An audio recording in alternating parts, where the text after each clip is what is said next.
Joan, you've covered the court for 25 years. You have written multiple books on the court, including Chief Justice Roberts. What is your initial reaction to this? My initial reaction is that it's stunning on so many levels. First of all, just for what's happening in America, we're talking about 50 years of precedent that it appears now will definitely be thrown out the window.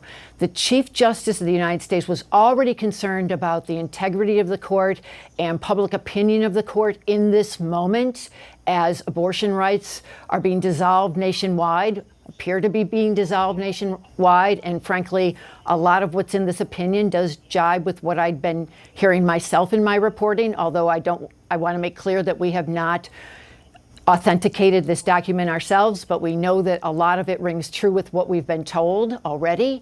But to have it come out this way, to have this first draft, and it's typically it's one of many drafts that will be amended through the next couple weeks, but it looks like it's about to sail through at least 5 justices, probably just 5 justices, ready to overturn Roe v. Wade.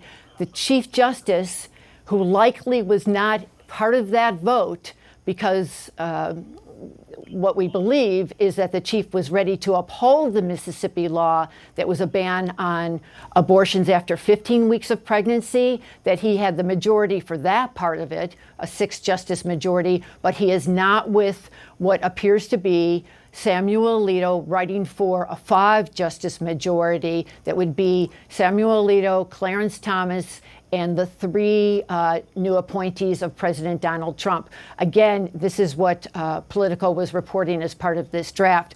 But as I say, this all rings very true and very troubling. And for the Chief Justice to see this case at this moment unfold publicly like this, I think that I'm sure he will try to get to the bottom of how this all happened. You know, there's been a lot of talk about how this was leaked, whether it was leaked. It was really in the interest of no one of the 9 justices to have it come out like this. The conservatives apparently have won. They didn't need to have it come out like this. It would come out at the end of June. That's when the law would be changed, when abortion rights, from 1973 would be rolled back. It would not be in the interest of the 3 liberals, who I'm sure are dissenting vigorously. We don't know yet whether the first drafts from the centers had been circulated, because all we have is apparently this one first draft for the majority. So there's so many unanswered questions about how Justice Alito's colleagues would be reacting to this. But Anderson, this was the biggest case of this term, the biggest case of the decade in some ways, and to have it burst forth on the American public like this is, to use a word that John Roberts used in his own confirmation hearing, a jolt and 10 times the jolt.